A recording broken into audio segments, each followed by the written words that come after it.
გიორგი ბექაური და ამტამები.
უხარე და ცეცხლოვანი გახდა.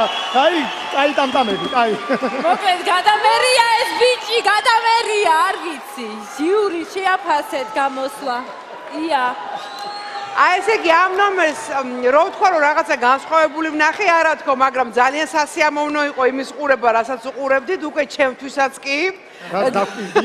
და აგერ მამაკაცები ზოგი ესე უყურებდა, ზოგი ამას ერქვა, გაიყვანეთ ქმრები და ბოიფრენდები ტელეეკრანებიდან, მაგრამ ბოლოში იცი რა მეგონა გიორგი, რას გააკეთებდი, რომ აი ამ გოგოს ესე გააწვენდი და აუთუხტუხებდი და ატამტამებდი ერთად.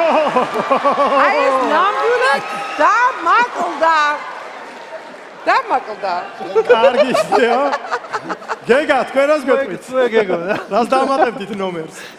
ატამტამებას?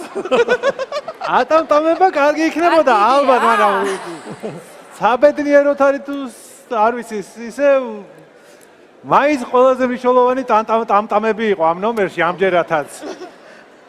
და კარგი იყო ტამტამები. მადლობა. აი რომელსაც ატამტამებდა. იარო ატამტამებდა. მადლობა ნიკა. არა ჩვეულებრივი გოგო არის. სიამოვნებაში მე არ ვიზიარებ ჟიურის დანარჩენი წევრების პათოს ამ ნომერთან დაკავშირებით. მე მგონია რომ პირველი ნომრისგან განსხვავებით ნამდვილად შესამჩნევი იყო გიორგის შენი ტამტამები C. ეს იყო შესამჩნევი. ახლა ტრანერ გამოვიდა. და იყო საინტერესო. კი და მე ვფიქრობ რომ კი შენ უნდა გააგრძელო ტამტამებზე მუშაობა. გულისხმობ დასარტყამ ინსტრუმენტებს. კარგია. უნდა გააგრძელო აუცილებლად. არა, არ ხუმრობ მართლა. საინტერესოა და კარგი მუსიკის შექმნა როგორც ჩან შეგიძლია. ყოჩა, ეს ბეკენი იყო, ხო, ეს მინუსიც. ძალიან კარგია, რა უნდა ვთქვა. იმუშავე შენ თავზეც და რა ვიცი, ხარისხიანი მუსიკა ჭირდება ყველას. დიდი მადლობა ჟიურის, გიორგი ალბათ აუცილებლად გააგრძელებს მუშაობას ტამტამებზე, მე კი მაყურებელს მიმართავ. მე დარწმუნებული ვარ, ასეთი ტამტამები თქვენ ჯერ არსად გინახავთ და თუ გინდა რომ კიდევ ერთხელ ნახოთ, ამისთვისაც ერთი შანსი. ამას ნახავთ თქვენ ფინალში. ამისთვის უნდა დარეკოთ ნომერზე 093000008. გავაცილეთ. გიორგი ბექაურს გავაცილეთ და ტამტამები აქ დარჩება. ტამტამები აქ დარჩება? აბა რა ტამტამები? აი ეს ტამტამები, აი ეს არის ტამტამები. აი ეს.